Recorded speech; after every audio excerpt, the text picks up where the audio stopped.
This is Writers on Film, the only podcast dedicated to books on cinema.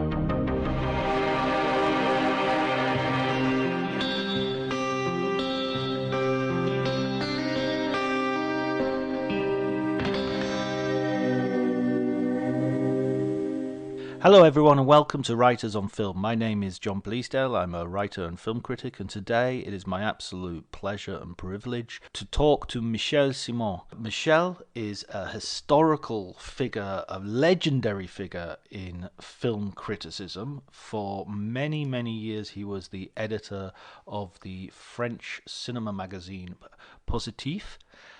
You'll have to excuse any of my mispronunciations as I go through this, but Michel's English easily makes up for my terrible pronunciation of French. It was a real honor to talk to him. We talked via telephone, and I recorded in a little bit of a sort of ramshackle fashion, but I think the quality of the conversation makes up for the quality or otherwise of the recording devices used.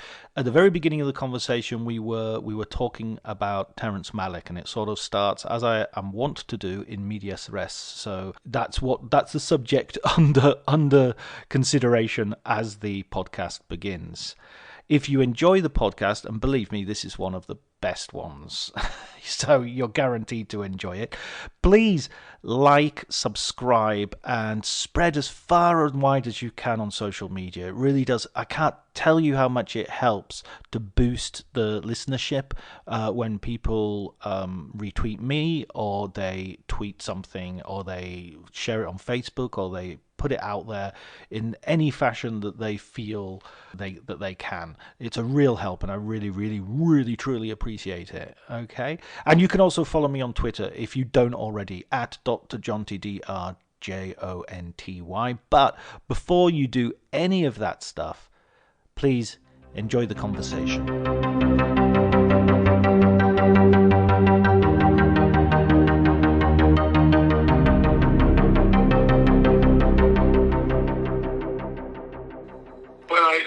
I think there are 3 interviews with him all together, and I did the first interview in Positif in '74, I think, on Badlands.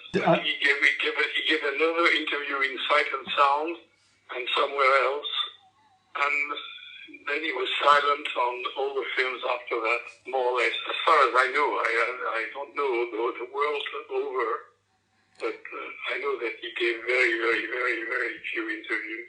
We have been in contact. I mean, we very rarely, but we have been in contact. I saw him in Cannes when he showed The Tree of Life. I went to a dinner after the screening, and he was very warm and very supportive of Positif magazine. He said it's the torch song of cinephilia. You were quite a young man at the time, I believe. In '74, I was in Los Angeles, and at that time, it was not too difficult to reach him, apparently, because he gave me immediately an appointment. '74, I was 36 or something like that. Yes, I was born in '38, so you can count. I was 36, something like that. What was he like, sort of, as when on your first impressions? Well, he was, like most great directors, he was rather simple. I mean, Kubrick was not different. He was friendly and talkative, did not shun the questions, answered my questions, and just a decent person, which you can see in his cinema. I mean, he's a humanist. You started writing for Positif in like your early 20s, right? Yes, I was. I think it was in 63, something like that. When I was 25, I sent an article on the trial by Orson Welles, which had been very much criticized in the press, and I like to challenges. I like to, not that I'm kind of saving the people who are in danger, but I love polemics, and I am always always shocked sometimes by some attitudes in the press towards some films or directors. And almost all the people I wrote about have been controversial people who have not been accepted immediately, considered as like Happy Chatpong Vera Setakul has always got unanimous applause from the press. You know, I would not write a book on Happy Chatpong Vera Setakul, but people like Kubrick, like Kazan, like Losi, like Rosie, like all these people, or even Jane Campion, they have been challenged very often. I mean, they got to tremendous successes, but also sometimes they were heavily criticized or people did not get what they wanted to do. So that's my point of view. When my first article was in defense of the trial, which had been attacked as a betrayal of Kafka and a bad Orson Welles movie in many quarters. I don't say that it was unanimous. There are people who defended the trial, including Positif, before I wrote this piece, which I sent them, and I thought the piece would never be published because already they had done a 15 pages roundtable on the trial, mostly defending the film, but they found my piece sufficiently interesting to reproduce it again, to publish it again, to publish it in the next issue of Positif. So that's how I got into the magazine, and 2 years later I was one member of the editorial board, which I have always been part of, though there is no editor-in-chief in Positif. It's a democratic, I don't say that everybody is equal. Some people are more equal than others, as the saying is, but definitely not a single person can decide of the cover of Positif or the content of Positif. It's always a vote, it's always a democratic discussion, which I think is rather unique in the publications on cinema. Sure. It maybe encourages a sort of less doctrinaire approach. Well, it is not doctrinaire in the sense that it does not follow an intellectual trend which is dominant, like semiology at a certain point, or Marxism or Maoism at another point, or linguistics at another time. We never followed the intellectual fashions of the day. And so in that sense, we were never doctrinaire, but also at the same time, Positif is not like, for instance, Sight and Sound, which is a very good magazine, but which is does not really have a line, which reflects more the mood of the day without being doctrinaire either. No, Positif has started really as a left-wing magazine in the early days in Lyon, when it was published for the first time. It was a provincial place, and I think we were away. I wasn't there, of course. I was 12-year-old when Positif started, or 14-year-old, so I was not part of the magazine, and I was living in Paris. But it was done by a group of left-wing people who were against the Algerian war, who defended progressive directors like John Huston, like André Vaida, like people like Jean Vigo, who was dead, of course, a long time ago, but like Buñuel, people like Kurosawa, and so on. So very quickly it came to Paris, and there was a second group that joined the first group, which was made of surrealist writers, members of the surrealist group, like Robert Benayoun and Gérard Legrand and people like that. And of course, you cannot say that the surrealists were not committed. It was really an intellectual and artistic orientation, which was very combative, very polemical, and they advocated, among others, and they were for imagination, for dreams, for revolution, for a lot of qualities that the surrealists shared. And Positif was the second tendency in Positif. So I would call it's not doctrinaire, but it's definitely committed. I meant that it was not doctrinaire because it had that democratic sort of structure to it. Yes, I mean, we were always anti-totalitarian, anti-Stalinist, anti-Nazi, anti-fascist, we were Democrats of the left. What was your Positif career? Did you were already writing? When I wrote for Positif, I was 25, so my career before was very limited. I wrote in a small publication from the Sorbonne, a number of cinephiles, film buffs, who were 22, 23, who were doing postgraduate studies and who founded a magazine called Cinema Text, the pun on Cinémathèque and text, Cinema Text, and there were maybe 12 issues. They were really typed, they were not even printed. They were sold in the film clubs of the Sorbonne, and a number of people who started there became well known in film criticism. And there were also some older people among the groups who were not students anymore, who were older writers. And that's where I started to write about 5 or 6 articles before I joined the Positif staff. Did you have any sort of mentors amongst those people, or any people who you were reading who were influencing your own writing? Well, I was a reader of Positif and Cahiers du Cinéma. I liked Cahiers du Cinémas quite well. I was against their political slant because at the time the Cahiers was quite right-wing and conservative. I mean, in their politics, they were not conservative in their taste. They certainly broke grounds like Positif. They discovered new directors. But on the whole, their politics were rather conservative and right-wing. I mean, even people like Frédéric Robert was a royalist, extreme right. Truffaut was a friend of Lucien Rebatté, who had been condemned to life sentence after the occupation for his books against the Jews and so on.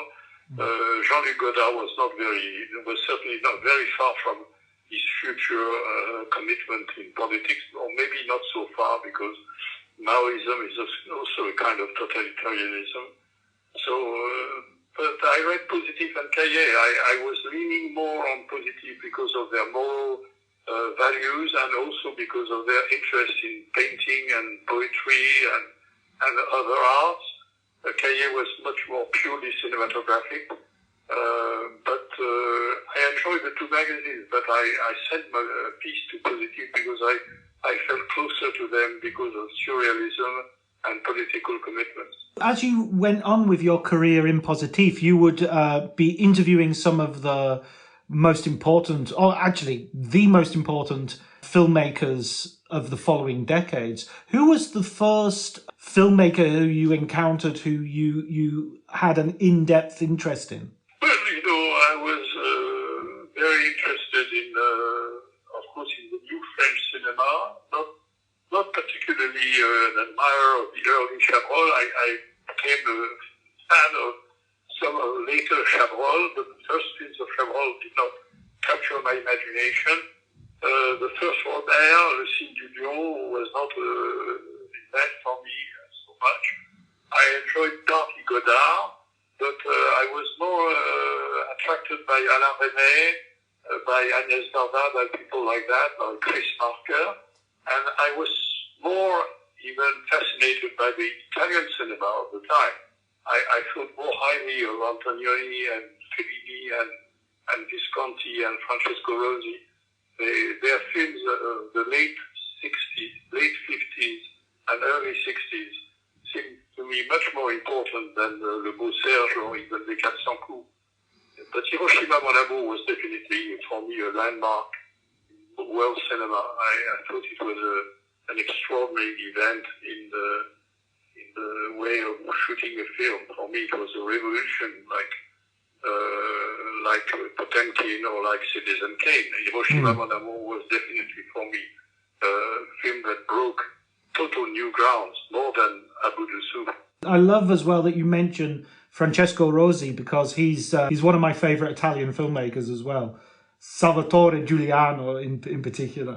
Well, I love Salvatore Giuliano. I mean, like Hiroshima Mon Amour, it seemed to me a breakthrough, something that had never been done before. And in fact, that was not done very much after that. I mean, Costa Gavras is much more known today than Francesco Rosi, but I think if you compare Z and Salvatore Giuliano, although Z is a nice little film, very courageous and to the point, but there is no comparison between Salvatore Giuliano and Z in terms of aesthetic achievement. Yes, absolutely. And in his, I mean, all of his Hands Over the City and Uomini contro Uomini, there's a real breadth there that I feel he's a little bit underrated compared to people like Fellini and some of his more illustrious co-directors. Yes, because his range is the political film, which has not been so popular really. And Fellini is a genius, but I think Rosi is an extraordinary director. But to go back to my career, to my beginnings, my first real, not a book, but it was a very, very long, small book, which I published in, I think it was in 67 or 68, was a book on Erich von Stroheim, because let's say that my discovery of cinema had three steps. The first step was to look at films for the actors and the genre. I loved Errol Flynn, I loved Humphrey Bogart, I loved Lancaster, I loved Sophia Loren or whatever, or Ava Gardner and so on. So I loved actors, and I loved genre like westerns, thrillers, musical comedies. That was my first motivation to go to see a film. It's a genre, or it's an actor or an actress. The second step was in the mid-50s, when I was 16, 17s, it was the breakthrough of auteur. So I discovered the auteur tradition, the new tradition that is Antonioni, Bergman, Fellini, people like that, Bresson, and I discovered that you could have a signature and that the director was the master of the craft. And then that was my second step. So it was first popular cinema, then second the auteur films. And the third step, when I was studying near the Cinémathèque Française Rue Dune, I went to attend the Cinémathèque around 1957, 58, and then I would discover the silent film.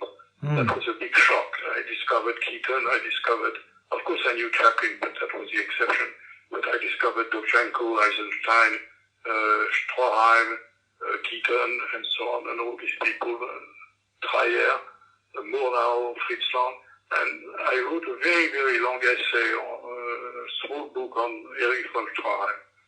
That was my first attempt at doing a monograph on the director. And then there was Kazan, which I had a chance to meet for an interview in 1964, just after America.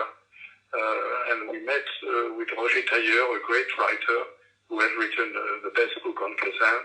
And with Roger Tailleur, we met Kazan in a small hotel near the Madeleine in Paris. We did an interview with him, which was published in Positif. And Kazan appreciated the fact that though we were left-wing, definitely anti-McCarthyist and so on, that we paid attention to his cinema and that we were interested in his contradictions, and we also asked him about what he had done and so on. Then I met Kazan again in Venice in 1970 when he was accompanying Barbara Loden, his wife, who was presenting Wanda, a wonderful zombie film. And I said to Kazan, why would you like to do an interview book with me?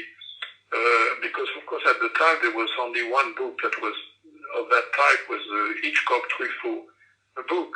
And he knew it, of course. I said, I would like to sit with you for a few days, maybe a week or 10 days, and every day discuss 3 or 4 hours, and we would talk about all your career. And he said, why not? Come to my house in Connecticut. I have a house in the country. You can stay there with your wife. There is a small house near mine, and then we can work on that book. And the British Film Institute accepted to publish it. It was Kazan on Kazan, my first book. Again, it was a challenge because Kazan was despised by a number of people, though a true cinephile loved his work. I mean, the films like Wild River and Splendor in the Grass America was quite well received by the critics, but definitely not White River or Splendor in the Grass, which were great films.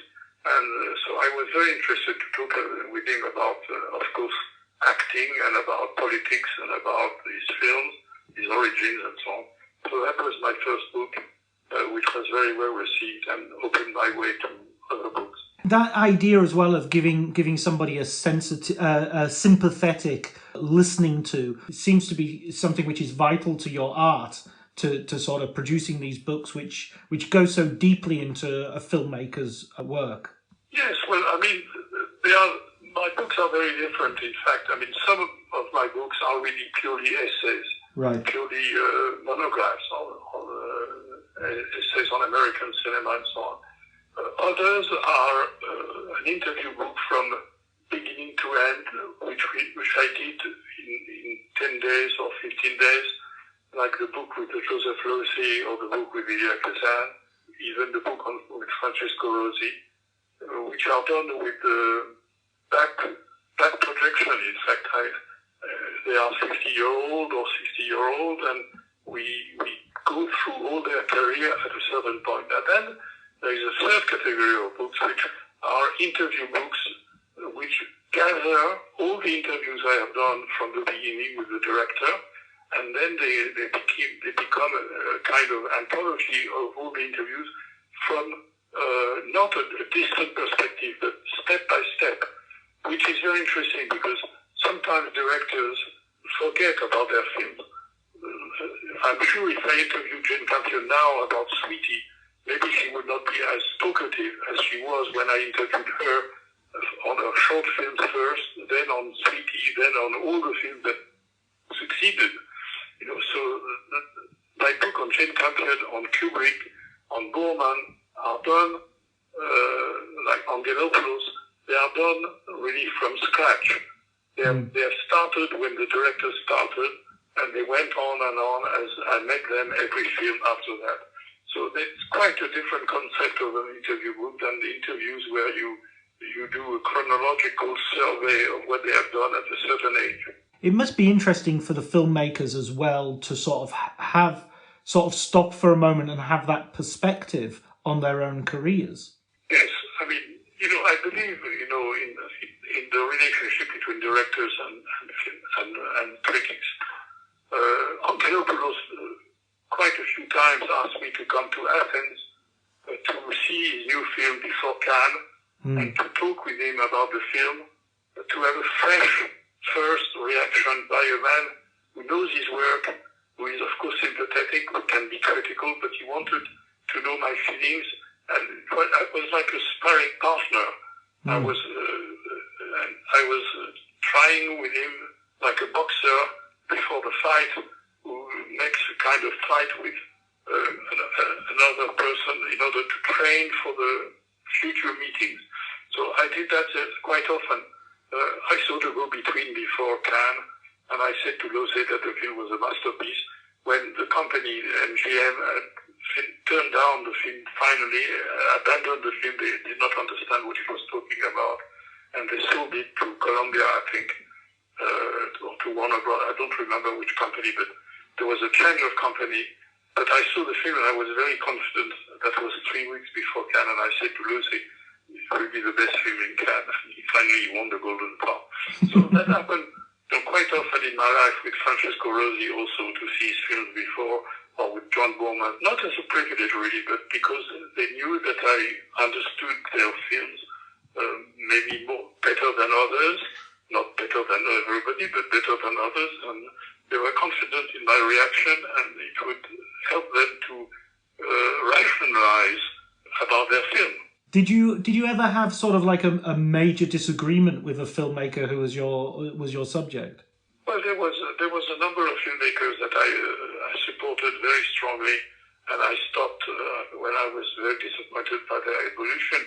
I mean, for instance, this I would not like to be recorded, but here Michel mentioned a specific filmmaker who I've cut out. As you could hear, he didn't want that part recorded, so I've cut that out, and the conversation continues with some more general observations of people whose careers have gone up and down a little bit? There are people like Frankenheimer. I did with Bertrand Tavernier a huge interview, 40 pages in Positif with Frankenheimer. At the time I Walk the Line or the Michel Ciment, and I admired very much his talent in the new American cinema. And then he lost his way completely. And then I liked maybe one or two films later. His last one, which was, I think, Rush to War, quite an extraordinary film on Lyndon Johnson, but it was a resurrection. But Carlos Saura, I was a big fan of Carlos Saura in Spain when he made these early films with his wife. But after that, I thought he was repeating himself and not, so there are a number of people with whom I was disappointed. There are also directors that I loved, like Joseph Losey, and some films I was disappointed by, like Les Routes du Sud or La Truite, which were not major achievements. So I think I can be critical also of directors. I was never satisfied with Kubrick, for instance. That's for sure. You were never satisfied, like, with his films or with him as a subject? No, I was with his films. I mean, I was always satisfied with Kubrick as a human being, as an analyst of his own films. I think he was a brilliant, intelligent person. But I was satisfied also with his films. I never saw a film of Kubrick where I came out and said, "My God, what happened to him?" Never. I was defending even his films against other people, because Kubrick's films have been very controversial. Every time he made a film, there was terrible reviews in New York among the intelligentsia, among the Andrew Saris and Pauline Kael, and people like that. They detested Kubrick. And I was a champion of Kubrick. I thought he was a genius. So that's okay. As I said earlier, I like the challenges, discussing with, Jane Campion had some big successes with the press, like The Piano and like An Angel at My Table, but there are many films of Jane Campion which were not unanimously received. Portrait of a Lady was very much criticized. There's even the great film about Keats. Oh, Bright Star, yes. Which got no prize in Cannes, which was dismissed by some critics as academic. I thought it was the best film ever done on a poet. Etc., etc. So Holy Smoke was badly received. So that's not a problem. I mean, I thought Jane Campion was misunderstood very often. Now she's an idol, and all right, and she deserves it. But people don't remember how much she was attacked, and Joseph Losey the same. When Monsieur Klein, one of his best films, was shown in Cannes, it received no prize. It was heavily criticized, and it was booed even by some people. And Alain Delon did not come to, when he heard the reactions of some of the press, he did not come to Cannes. That's amazing as well, that I always find it strange when people boo at Cannes, because it's such a strange reaction, because I've only just seen the film. I don't have the confidence to boo. I want a bit more time for the film to actually sink in. Yes, well, that's another subject to talk about Cannes. It could be a long interview.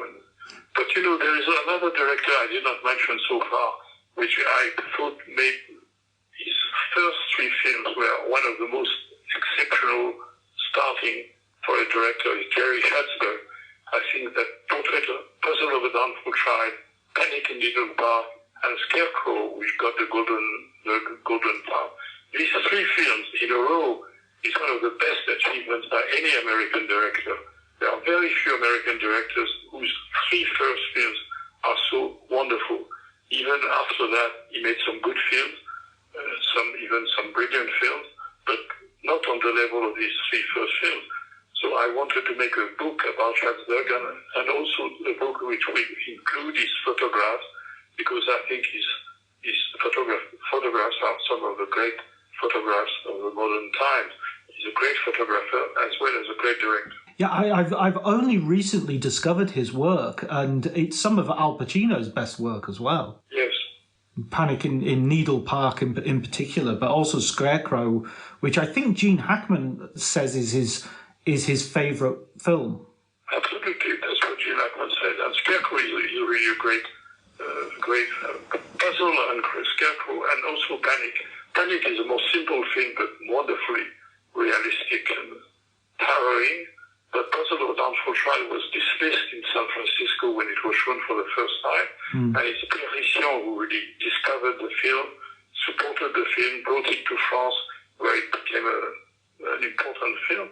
But Puzzle, there was this stupid reaction of the critics who say it's a photographer's film, because very often people cannot stand that a man has 2 or 3 talents, because some of them have no talent at all, and they refuse to imagine that a director could be also a good photographer or a good writer or a good, they want people to limit themselves to one talent. That's so funny. That's like the Coen brothers using a pseudonym for their editing credit because they don't want to put their names on the poster too many times. Exactly. Going back for a second to Kubrick, the book that you wrote on Kubrick, that was like the compilation of interviews you'd done of him through the years. Is that correct? Exactly. I was lucky enough. I think one of the few people with Alexander Walker in England and Gene Phillips in America, who is a priest. I was one of the very, very few critics that he met several times. Because Kubrick gave few interviews, and most of the interviews he gave to one person, but not a second time.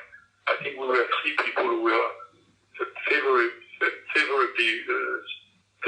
viewed by Kubrick, so that I interviewed him 4 times, and I had very long conversations on the phone about different various subjects, especially when he needed some advice.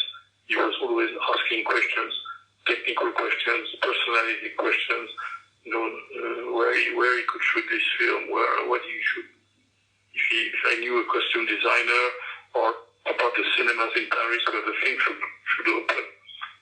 I think it came because of my first interview with him on Clockwork Orange, and he was satisfied with my questions because I was a professor at the university, and I was not a typical journalist who sometimes are not very faithful to what the director says.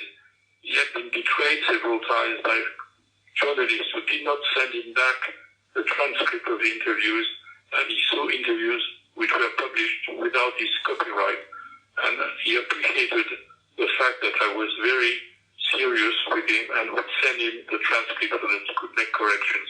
The second reason, I think, that he liked also because I was more of a cultural person who could speak with him about politics, painting, music, and other subjects, literature.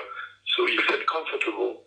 I must say that maybe because I came from the university, because Kubrick was a man who was very respectful of culture in general, and some of the questions he was asked were simply not very interesting for him.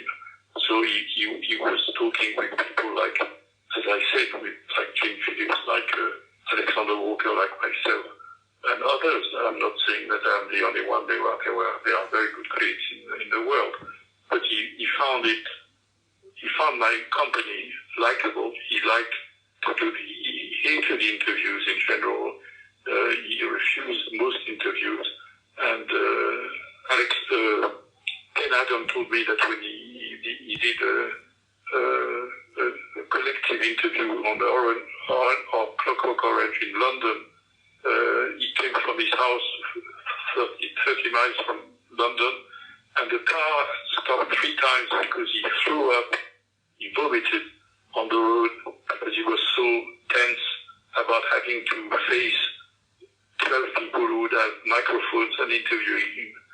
So, he hated this thing because I think he saw the complexity of his films and he thought that words were very difficult to express what you found in the images. He made fun about that when he said, I am not Leonardo da Vinci, but if Leonardo da Vinci had put under the Mona Lisa, she smiles because she's cheated on her husband this afternoon, the painting would lose all its mystery. The director should not too much express himself about what he has done. Yeah, that seems like puts you in a very paradoxical position because you want to interrogate them and talk to them about their interpretations, but at the same time respect that space. Yes, well, my questions are also critical comments.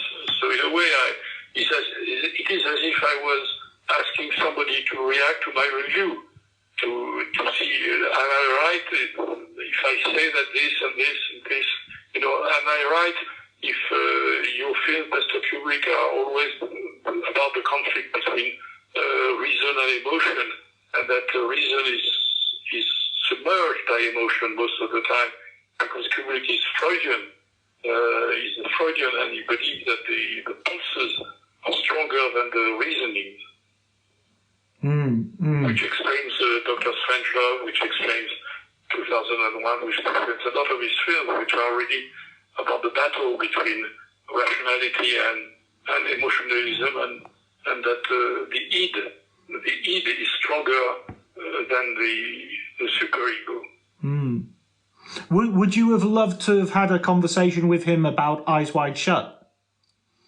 No, it was impossible because he died. No, I mean, yes, but... I would have loved to interview him on Eyes Wide Shut. By the way, when I saw Eyes Wide Shut, I saw it... the family invited me to do a new edition of my book. So I came to London to see the film before everybody, or well, not everybody, but before the press, in his private screening room in his manor. But 2 days later, there was an official screening in London, in Leicester Square, for the international press. There were about 100 journalists who came from all over Europe to see the film. And I remember that people were totally perplexed. They really did not know what to do with the film.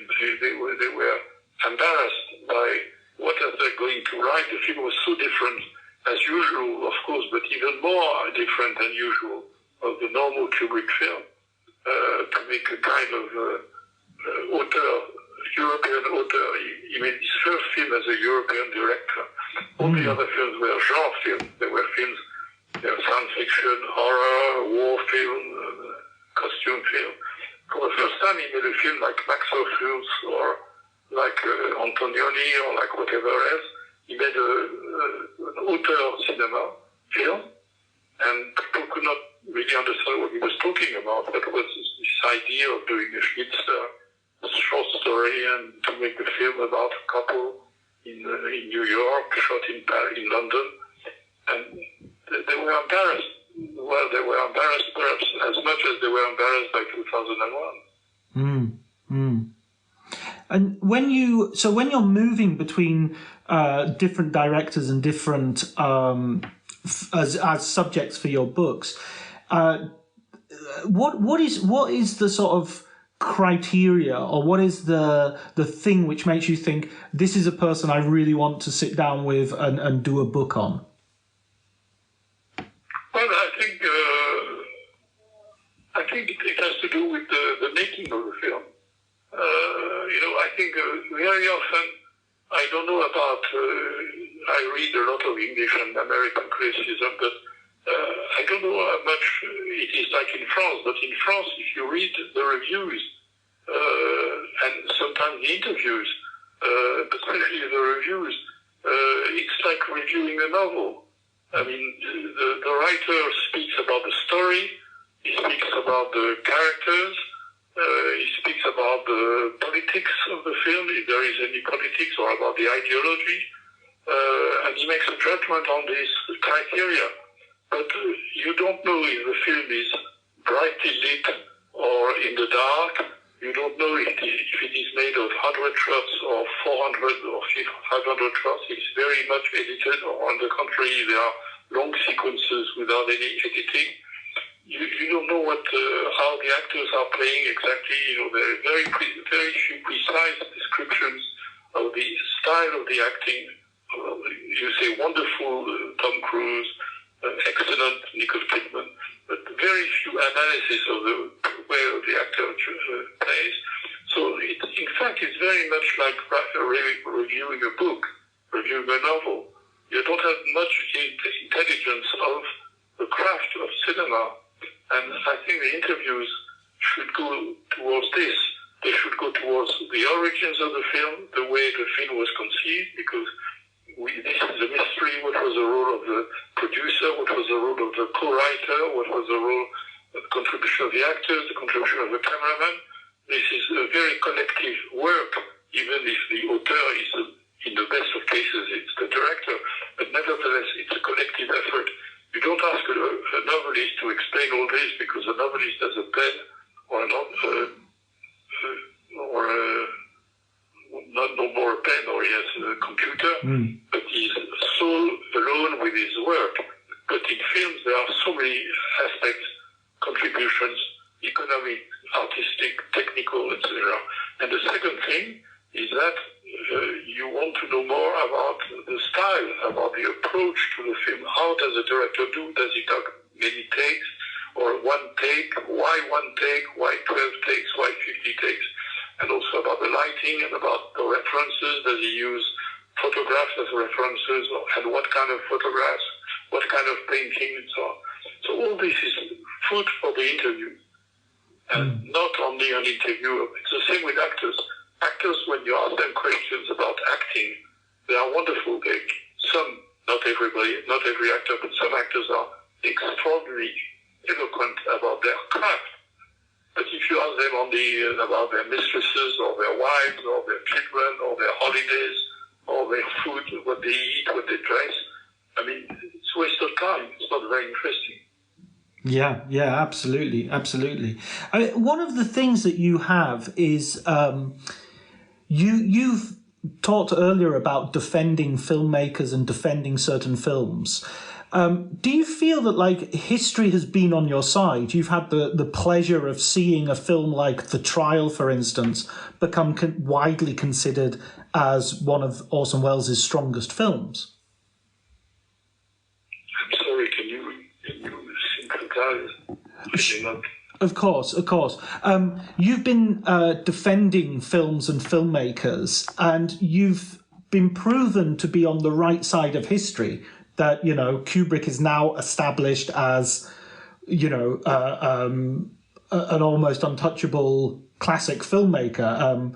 Similarly, The Trial is that you defended in your first Positif article.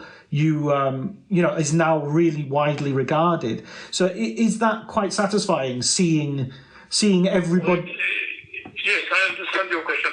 No, it's difficult for me to judge, my position in film criticism or my history in film criticism, because it's not for me to judge. What I want to say is that retrospectively now, it's not 45 years or more than that, or it's more than 50 years of film criticism, or 55 years.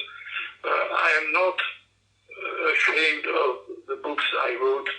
I'm not talking only about the quality of the film, the books, but also about the people I interviewed, or the people I wrote about. I think of the Dardenne brothers, or Angelopoulos, or people like that, even lesser known, or of course, say Kubrick, Kazan, and Kubrick, and all these people, and Rosie, and so on. I think they are, and Jane Campion, I think they are established, and my choices were not so bad, I think.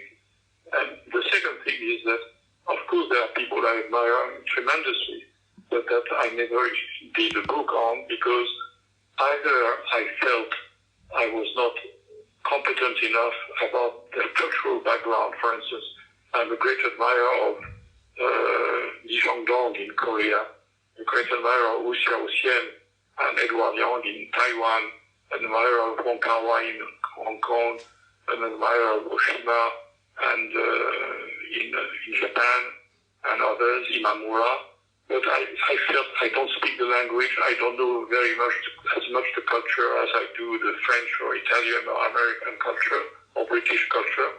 So I would not go into that territory. But I would have loved to do books on these people. I did an interview book with Konchalovsky recently, because I knew Konchalovsky very well for a long time. I admired his first film, which I saw in Venice, The First Teacher in 1965. And he was the only director who called me and said, I want you to do a book with me. All the other books were my initiative. I said, why not? I know your work. I've done fantastic films. I love Russian culture. I know all your films. So I would gladly do it. So I went to Moscow and I spent a week with Konchalovsky talking in French. He speaks fluent French, fluent English, fluent Italian, fluent German. And I did this interview book, which is the first interview book with Konchalovsky, and I'm very proud of it. But that's really an exception. All the other directors are either French-speaking directors, English, Italian, because I know their culture, or Greek, in the case of Angelopoulos. They speak fluent French. It does go through an interpreter. I never did a book with an interpreter. All my books were done with the language of the director. And the second type of film books that I did not do were books that are so numerous on the director that I would not think of doing another Hitchcock book, another Orson Welles book, etc., because there are so many books on these people that I felt they have been really very much analyzed and studied. And for me, it was more of a challenge to do books about people on whom nothing or almost nothing had been written.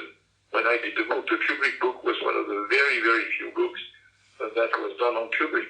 Now there are 150 books or 200 books on Kubrick, you see. That's the two reasons. Either I did not know enough the culture of some directors, or Kiarostami, for instance, is another example that I greatly admired, and some East European directors.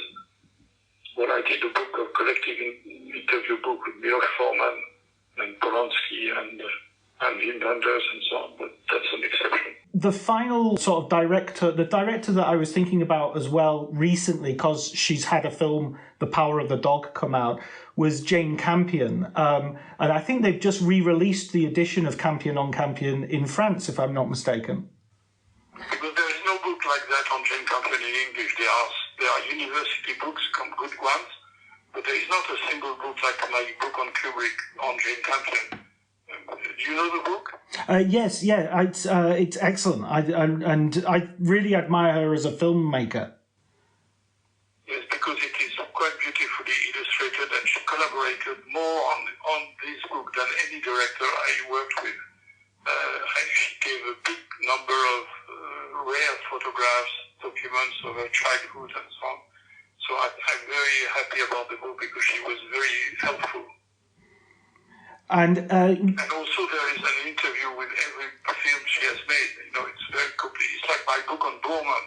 There's a new edition that came out 2 years ago or last year on Borman, which is complete. The first edition stopped at Emerald Forest, I think, and all the films he has made afterwards are in the new edition. So it's almost a double page of the original. Right, of course, because he had a long career after that as well. Of course, there are great films like The General, for instance. Absolutely. Was there ever a director who you wished you'd had the opportunity, but didn't fall in either of those two categories that you've already spoken about, but that for some reason you couldn't get a hold of? Well, I was going to do a documentary film. I have done, with directors, a documentary film on Kazan, on Mankiewicz, on Billy Wilder, on Borman. So I've done a series of films. I was going to do a documentary on John Huston. That was something that he died, but unfortunately he agreed on doing it, but he died, and there was no possibility, of course, to do it. But no, as I said, I would have loved to do. I did a long interview with Tarkovsky, who gave very few interviews. I would have loved to do Tarkovsky, but for the same reason I spoke earlier. Konchalovsky was fine because he spoke French, so it was very easy to do it. Tarkovsky, and also I think he was maybe less open to do interviews. Yes. So, what in terms of like future books, are you? Is there anything that you would like to work on in the future? Well, I'm 84, so my future is limited. So I don't have any. Maybe I will collect a number of interviews, very rare, that have never been published, like interviews with Fritz Lang, with Hawks, Mulligan, Lumet, Frankenheimer, all these directors who worked for television before, and also about new directors like Joel Cohen and Tim Burton and Paul Thomas Anderson and all the great directors, David Lynch, all the great American directors that have come out since. Well, listen, I want to thank you very much for agreeing to talk to me. It was a real privilege. Your Kubrick on Kubrick book was one of the first books I ever read on cinema. Thank you very much. I would love to do a book with I said to Terrence Malick, if you one day you think you are ready to speak about your work, I would love to do a book about you. Like, of course, because all the American directors that I know my book on Kubrick. Everybody, Tarantino knows my book, and the Coen brothers, and James Gray, and Paul Thomas Anderson. They all know the book because the book on Kubrick has been very popular among filmmakers in America. So that was also a possibility for me to contact them and to do interviews with them. But Terrence Malick knew it, of course, because he loved Kubrick. So I said to him, if you find the time one day you want to speak, I'm ready to do it. But I'm sure he will never do it. Do you think he's become a more sort of experimental filmmaker recently? Malick? Yeah. No, I think that a lot of commercial, not a lot, but a number of commercial directors who apparently are not experimental are very experimental. I think, Kubrick told me something very interesting one day after Clockwork Orange, when he was going to shoot Barry Lyndon. He said, about modern art, he said, of course, a lot of modern art is original, but is it interesting? And it's a very, very powerful question. The New York press, for instance, the people in the press in New York, they loved Andrew Sarris. They love, what's his name? Andy Warhol. They love Andy Warhol's films like Sleep. They thought they were tremendously innovative. And they did not like Barry Lyndon. And who looks at sleep now? Who is interested to look at 6 hours of a man sleeping in a loop, 20 minutes in a loop for 6 hours of a man sleeping? They thought it was brilliantly original. And Barry Lyndon was very academic with beautiful lighting, beautiful portraits. Who would now dare to compare Andy Warhol's Sleep with Barry Lyndon? Barry Lyndon is a masterpiece, admired by every filmmaker, So the originality is not always, as Kubrick said, is it interesting? That's the main question.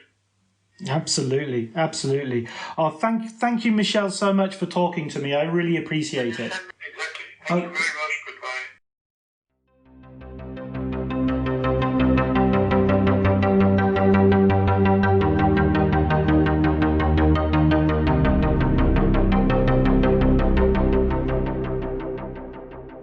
So that was my conversation with Michel. I hope you enjoyed it as much as I did. It was a true honor to speak to someone who has been so important in the world of film criticism. A genuine honor. And this was the guy who, he wrote the book on so many filmmakers, and they were the first. Some of them were the first books that I ever read on film.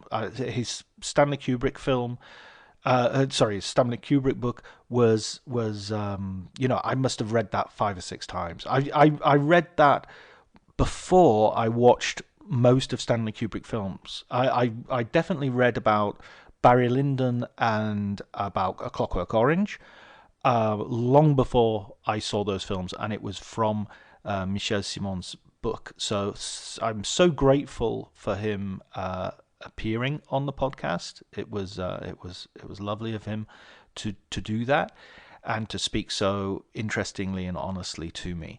All that's left is to thank Elliot Atkins for the music, Ali Howard for the artwork, and thank you, listener, for taking your time to listen to this once more. And until next week, please take care.